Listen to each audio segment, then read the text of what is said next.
If you've been a long-term viewer of the channel, you've probably taken notice of that white Audi wagon that is constantly filling my rearview mirror. It could be a pretty funny sight, since it seems however fast I drive my car, there is always a station wagon sitting in the mirror. So in this video, we're finally going to go over that mythical white Audi that's in every single video.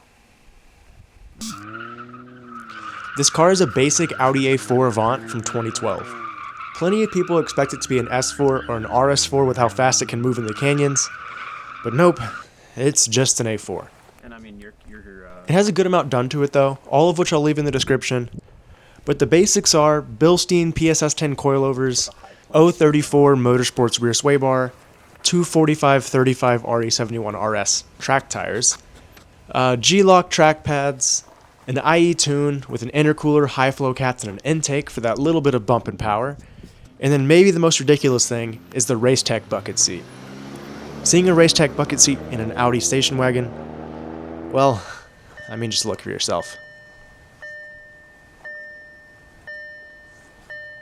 Like always, we're gonna hop into the car, head to one of my favorite mountain roads, and we're gonna find out for ourselves. Can you make an Audi A4 a good canyon car?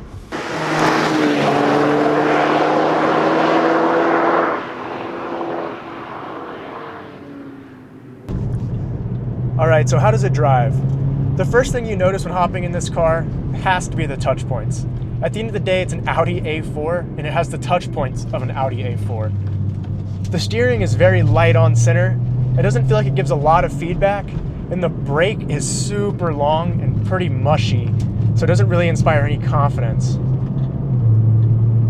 Once you start loading it up into a corner though, the steering actually starts to come alive a little bit, and you get a little more road feel than honestly I was expecting.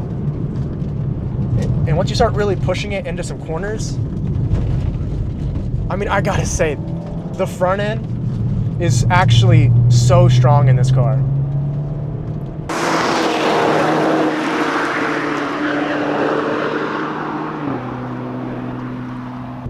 Once you start really pushing it though, and getting to its limits, the chassis balance is still catered towards understeer. And that's something you'll never really get past in this platform.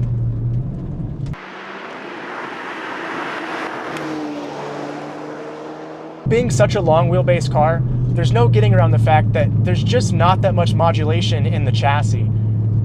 The rear end feels completely distant, and not really much you could do to upset it. So at the end of the day, this car is extremely capable on a mountain road with the brakes he has on it and the tires he has on it. But it's not super rewarding to drive because it kind of just has a steady state understeer most of the time and feels extremely dull around the edges.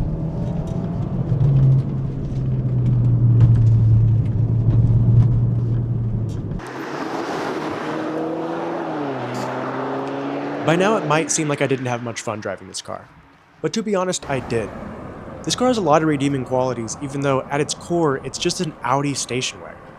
And it drives like an Audi station wagon would always drive.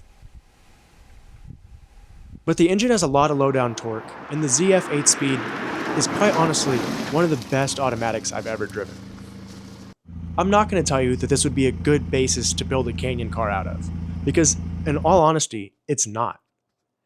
But if you need a car that has a lot of storage space, works in all weather, and is extremely reliable and comfortable, an Audi A4 might be the car for you. If you're looking for a car to further develop your driving skills and have a ton of fun in the canyons, this car is never going to be the choice for you.